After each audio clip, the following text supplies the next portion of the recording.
Assalamualaikum warahmatullahi wabarakatuh. Perkenalkan, saya Nurul Aisyarini, calon guru penggerak Angkatan 8, unit kerja di SMA 2 Bangsa, Kabupaten Sukabumi. Video ini adalah praktik penerapan segitiga restitusi untuk menyelesaikan permasalahan siswa di sekolah saya. Pertama-tama, saya akan menjelaskan apa itu segitiga restitusi. Segitiga restitusi adalah suatu proses dialog yang dijalankan guru atau orang tua agar dapat menghasilkan murid yang mandiri dan bertanggung jawab. Terdapat 3 tahapan segitiga restitusi, yaitu menstabilkan identitas, validasi tindakan yang salah, dan menanyakan keyakinan. Pada tahap menstabilkan identitas, dilakukan berdasarkan prinsip membuat kesalahan adalah bagian dari proses pembelajaran, yang nantinya akan menggeser identitas gagal ke identitas yang sukses. Selanjutnya, tahap validasi tindakan yang salah dilakukan dengan berdasarkan prinsip setiap perilaku berupaya memenuhi suatu kebutuhan tertentu. Guru akan menggeser dari pemikiran stimulus respon menjadi proaktif, sehingga dengan mengenali dan mengakui kebutuhan murid akan memperbaiki hubungan dengan murid. Tahap terakhir adalah menanyakan keyakinan. Pada tahap ini, murid akan diberi pertanyaan-pertanyaan bermakna untuk memunculkan motivasi secara intrinsik, sehingga mampu mengaitkan keyakinannya dengan tindakan yang salah. Baik Bapak Ibu Guru hebat, dalam video kali ini saya akan memperlihatkan restitusi untuk 2 kasus dengan 2 orang siswa yang berbeda. Selamat menyaksikan. Kasus pertama. Dimas, murid SMA 2 Bangsa kelas 11, tidak membawa makan siang selama 3 hari berturut-turut. Berdasarkan pada program yang dilaksanakan di SMA 2 Bangsa, yaitu program makan siang bersama dengan table manner, maka seluruh siswa diwajibkan untuk membawa bekal dari rumah, berupa makanan sehat dan air minum yang akan dimakan pada siang hari sebelum pelaksanaan sholat zuhur berjamaah. Dimas kemudian dipanggil untuk dilaksanakan penanganan dengan segitiga restitusi. Assalamualaikum. Waalaikumsalam. Ya sini bang. Ya silakan dulu. Bagaimana Mas ya? Iya. Sehat bang? Alhamdulillah Ibu. Oke, boleh duduk bang. Gimana kabarnya? Alhamdulillah. Alhamdulillah baik. Ya. Oke. Udah tahu kenapa dipanggil ke sini sama ibu? Belum tahu. Oh belum tahu. Oke, ibu jelaskan ya. Kemarin, selama 1 minggu kemarin, ibu dapat laporan dari OSIS, abang tidak membawa makan siang.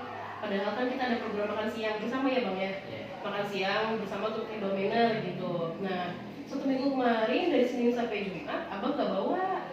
Nah, abang tahu itu salah bang. Nah, tapi sebenarnya nggak abang aja sih yang ngelakuin kesalahan itu, ya nggak apa-apa sebenarnya.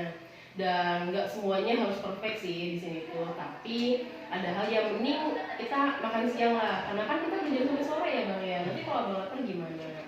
Nah, di sini kenapa sih abang nggak bawa makan siang? Alasannya kenapa nih bang?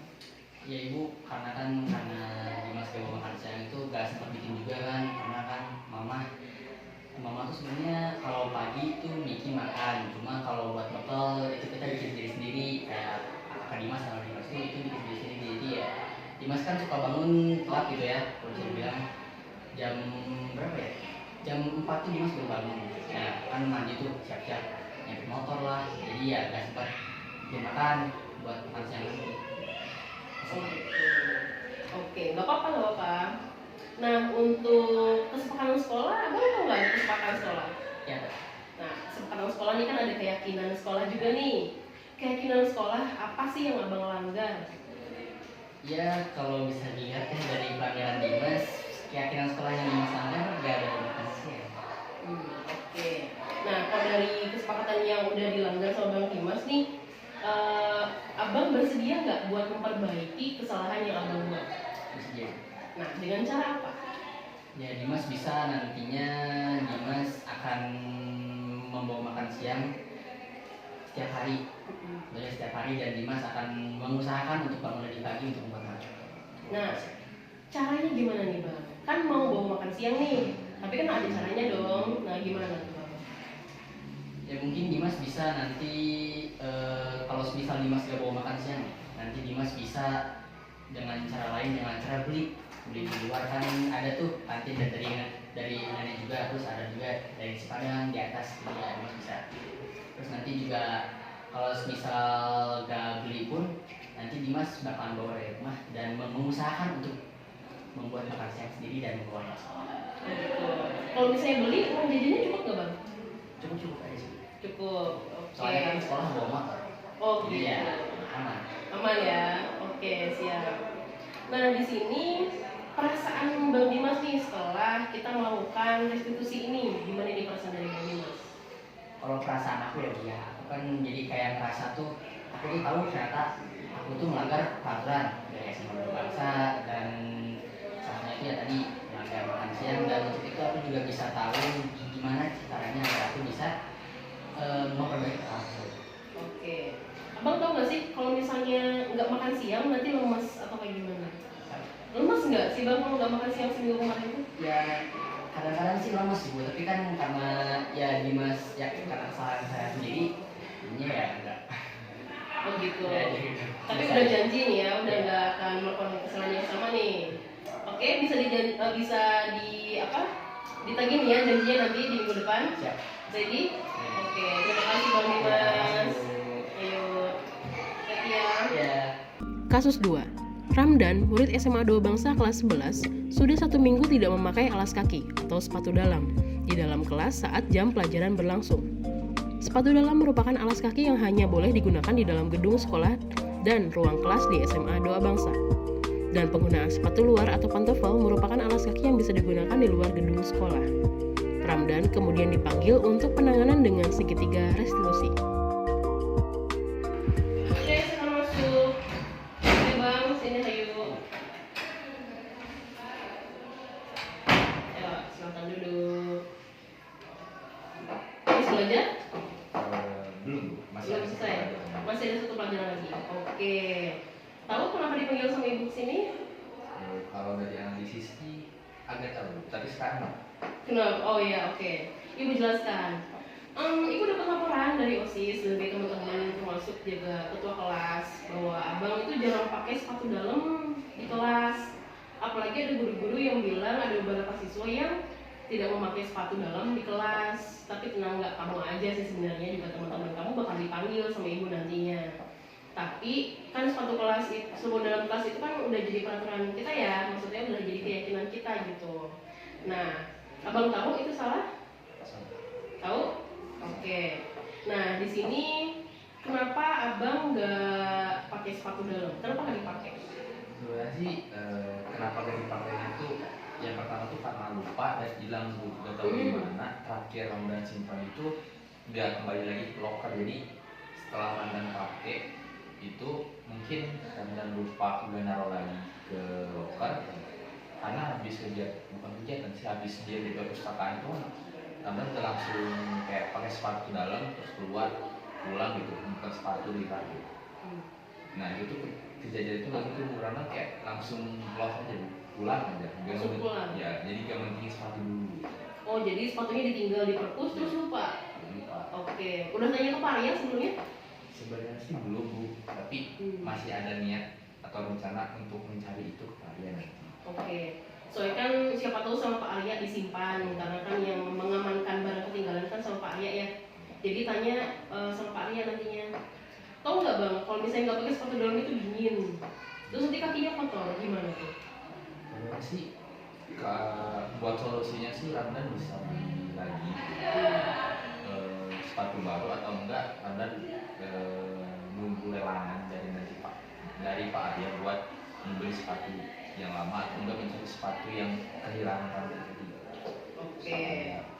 Meminimalisir kotor sama kedinginan. Tuh. Dan juga pelatihan ya bang, kan jadi nggak kelihatan rapi kalau misalnya nggak pakai sepatu dalam itu.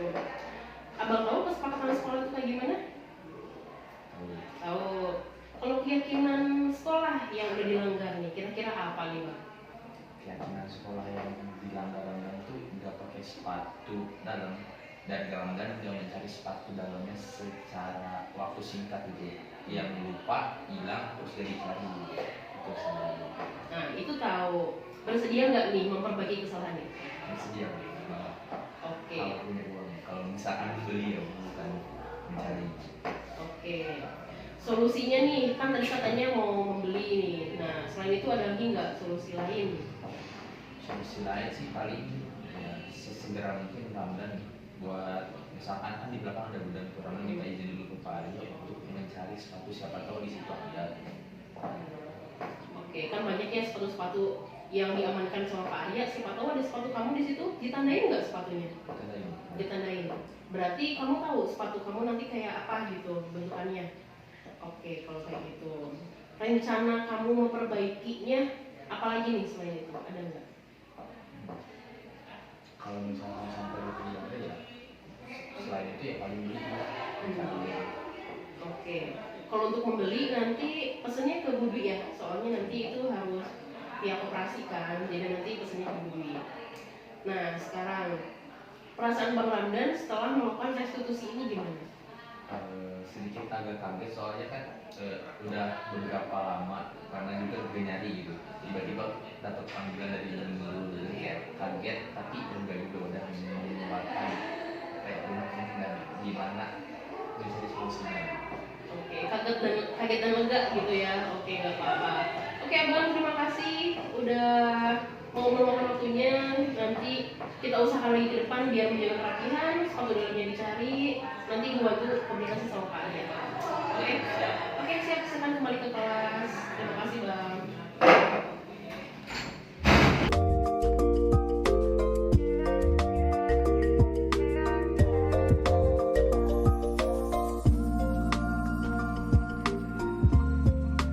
Demikianlah video mengenai penanganan anak menggunakan segitiga restitusi.